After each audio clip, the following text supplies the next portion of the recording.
রাসূল সাল্লাল্লাহু আলাইহি ওয়াসাল্লাম বলছেন, ইয়া মাশারাত তুজ্জার, হে ব্যবসায়ীরা শোনো, ইন্নাল বাইয়া ইয়াহজরুল কিযবুল হালাফ, ব্যবসাতে অনেক সময় মিথ্যা কথা চলে আসে, ব্যবসায় অনেক সময় কসম চলে আসে।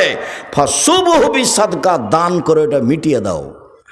তিনি নিজেই ব্যবসায়ী ছিলেন, পার্টনারে ব্যবসা করতেন, ব্যবসা কী জিনিস তিনি ভালো বুঝতেন। যখন মদিনায় তিনি চলে গেলেন, অনেক দিন পরে যখন মক্কা বিজয় হয়ে গেল, এক বন্ধু ছোটকালের ব্যবসায়ী মদিনায় গেছেন, তখন বলছেন, স্বাগত, ধন্যবাদ আমার দিনী মুসলিম ভাই, আমার পার্টনার, ব্যবসায়ী পার্টনার, আপনাকে আমি স্বাগতম জানাই। এ কথা মুহাম্মদ সাল্লাল্লাহু আলাইহি ওয়াসাল্লাম বলছেন। কারণ ব্যবসা করতেন তিনি, ব্যবসা ভালো বুঝতেন, যার কারণে তিনি বলছেন ব্যবসায় মিথ্যা কথা আছে, ব্যবসায় কসম আছে, অতএব তোমরা দান করে সেরে মিটিয়ে দাও। মূল কথা বলেন তো আব্দুর রাজ্জাক সাহেব, আসলে ঘটনা কি? সত্যবাদী ব্যবসায়ী নবীর সাথে জান্নাতে থাকবেন কেন? এর মূল কথা যেটা, সেটা হলো এই, দিনমজুরি করলে অসহায় মানুষের সহযোগিতা করা যায় না। দিনই তো চলে না, তো সহযোগিতা করবে কি? দুই, চাকরি করলে 25 দিনেই টাকা শেষ হয়েছে, ওই তো ধার কর্য করে 5 দিন চলেছে, কি সহযোগিতা করবে? আর জমি চাষ তো সমান সমান না হলে লস, ও কি দিয়ে সহযোগিতা করবে? মানুষ যদি মানুষের সহযোগিতা করতে চায়, তাহলে ব্যবসাতে আসতে হবে। আর মানুষ এত কলা কৌশলে ব্যবসা করে যে ঢাকা বসুন্ধরা এলাকায় হাজারো হাজার শতক মানুষের জমি আছে, জমি কিনা আছে 50,000 টাকা শতক, হয়তো বা তাও নয়, জমি বিক্রি হচ্ছে 1 কোটি টাকা শতক। তাহলে সকালে কিনেছিল 50,000 আর বিকালে হচ্ছে 1 কোটি, তাহলে কত টাকা?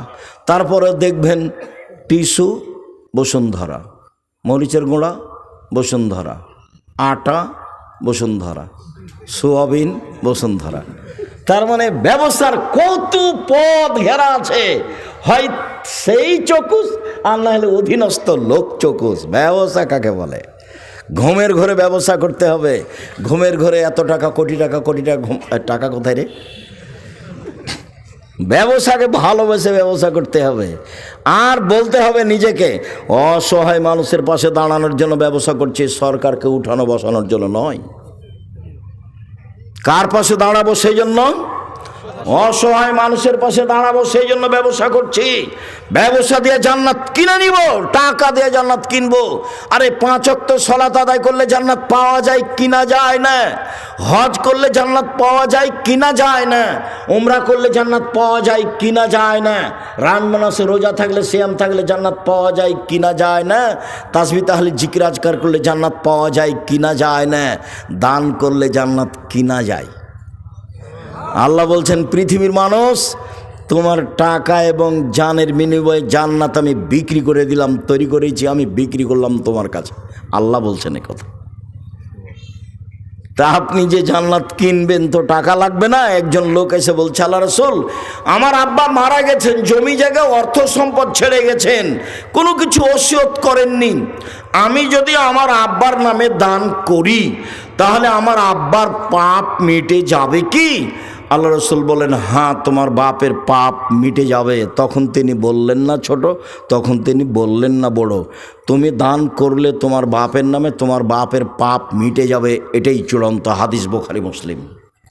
হজ করে আপনি আপনার বাপের কিছু করতে পারবেন না, উমরা করে আপনি আপনার পিতার কিছুই করতে পারবেন না, আপনি রমজান মাসে সিয়াম থেকে, রোজা থেকে আপনার পিতার কিছুই করতে পারবেন না, আপনি আপনার যাকাত দিয়ে আপনার পিতার আপনি কিছুই করতে পারবেন না, তাসবিহ তাহলিল জিকির আজকার করে আপনার পিতার আপনি কিছুই করতে পারবেন না। এত বড় গুরুত্বপূর্ণ বিরল ইবাদত সালাত নামাজ, এরপরে আপনি আপনার বাপের কিছুই করতে পারবেন না। আপনি দান করেন, আপনার বাপের কবরের শাস্তি বন্ধ হয়ে যাবে। এক ভিন্ন ইবাদত, অবাক ইবাদত পৃথিবীতে দান। তো টাকাই নাই, আপনি দান করবেন কি দিয়ে? এই জন্য এবার আপনি বুঝতে পেরেছেন কি, যে সত্যবাদী বিশ্বস্ত ব্যবসায়ী নবীর সাথে থাকবেন কেন? তারা অসহায় মানুষের পাশে দাঁড়াতে পারে সেই জন্য। এটা জামিয়া সালাফিয়ার এখন মুআদালাযুক্ত জামিয়া সালাফিয়ার সাথে সম্পৃক্ত প্রতিষ্ঠান। একে আপনাকে মন দিয়ে ভালোবাসতে হবে। জামিয়া সালাফিয়ায় প্রায় 5,000-এর বেশি ছেলে মেয়ে আছে, 300 জন শিক্ষক শিক্ষিকা আছে, 40 লক্ষ টাকা মাসে বেতন লাগে। 40 লক্ষ, প্রায় সব জমি কিনা। রাজশাহীতে যেটা আছে সেটা প্রায় 50 বিঘা জমির ওপরে। রাজশাহীতে যেটা মহিলাদের আছে সেটা প্রায় 60 থেকে 70 বিঘা জমির ওপরে। রূপগঞ্জ, নারায়ণগঞ্জ, পূর্বাচলে যেটা আছে সেটা প্রায় 100 বিঘা জমির ওপরে, প্রায় সবই কিনা। তো টাকা কোথায় পাওয়া যায়? বগুড়ার লোকে দেয়। কই আব্দুল আজিজ, আমি তো কোনো দিন দিইনি। কেউ দেয়। জামিয়া সালাফে বিত্তশালী দিয়ে চলে না, সরকারি পয়সা দিয়ে চলে না, বৈদেশিক কোনো সংস্থা দিয়ে চলে না, কোনো নির্ধারিত ব্যক্তি দিয়ে জামিয়া সালাফে চলে না। জামিয়া সালাফে আপনার আমার 10 জনের কম সম সাধারণ দান দিয়ে চলে, তার নাম জামিয়া সালাফিয়া। এদেশের শিরক মুক্ত প্রতিষ্ঠান জামিয়া সালাফিয়া, বিদাত মুক্ত প্রতিষ্ঠান জামিয়া সালাফিয়া, দলমুক্ত প্রতিষ্ঠান জামিয়া সালাফিয়া, সংগঠন মুক্ত প্রতিষ্ঠান জামিয়া সালাফিয়া, হিংসা মুক্ত প্রতিষ্ঠান জামিয়া সালাফিয়া।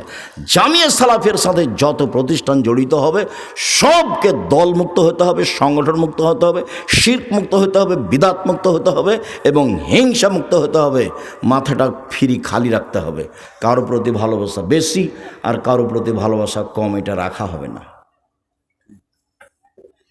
যার উপরে ভালোবাসা কম আছে আপনি তো তার জন্য বদনাম করবেন তাহলে তো আপনি জাহান্নামে চলেই গেছেন। জেনা মহাপাপ এ কথা ঠিক, সুদ মহাপাপ এ কথা ঠিক।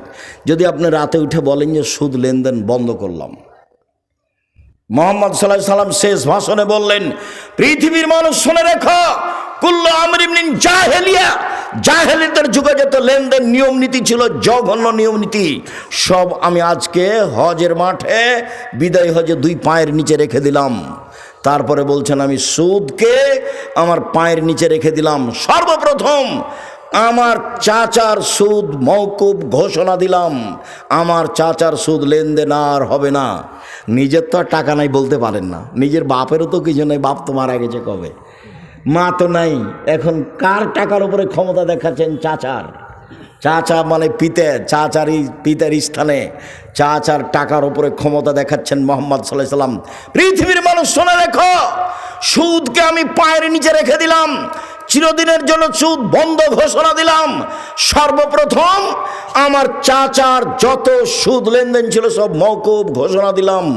আমার চাচার সুদ নিয়ে আর কোনোদিন কিয়ামত পর্যন্ত কোনো কথা হবে না।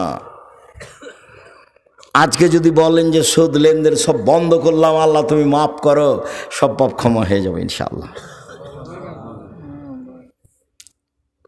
80 বছর বয়সে একদিনও সালাত আদায় করেননি, এখন বলছেন আমার ভুল হয়েছে, আল্লাহ মাফ করো, ইনশাল্লাহ সব পাপ ক্ষমা হয়ে যাবে। কিন্তু ওই যে একজনের বিরুদ্ধে থেকে বললেন ও লোক খুব খারাপ, এখন ক্ষমা নেন দেখি। এখন কিয়ামত পর্যন্ত ক্ষমা চাইলে ওটা হবে না। কিভাবে হবে? ওর হাত ধরে ক্ষমা নিতে হবে যার বদনাম করেছেন, তাহলে হবে। যদি আমি হাত ধরে ক্ষমা নেননি তাহলে কি হবে? বিচারের মাঠে আল্লাহ বলবেন যে নেকি দিয়ে পরিশোধ করে দাও। ওখানে তো আর হাত ধরে ক্ষমাও চলবে না, আল্লাহ ওটা মাফও করবেন না। তাহলে বিচার হবে কিভাবে? নেকি দিয়ে বুঝিয়ে দিতে হবে যার যার বদনাম করেছেন। আপনাকে আমি কতবার বলেছি দোকানে গিয়ে বসবেন না, হাজারো লক্ষবার বলেছি জাতির সামনে, দোকানে গিয়ে বসবেন না। দোকানে ল্যাংটা মেয়ে টিভিতে নাচে, ওখানে বসতে হবে না। আরও 2 জন বসে আছে, ওরা বদনাম করে আড্ডা পিটে, ওখানে বসা হবে না।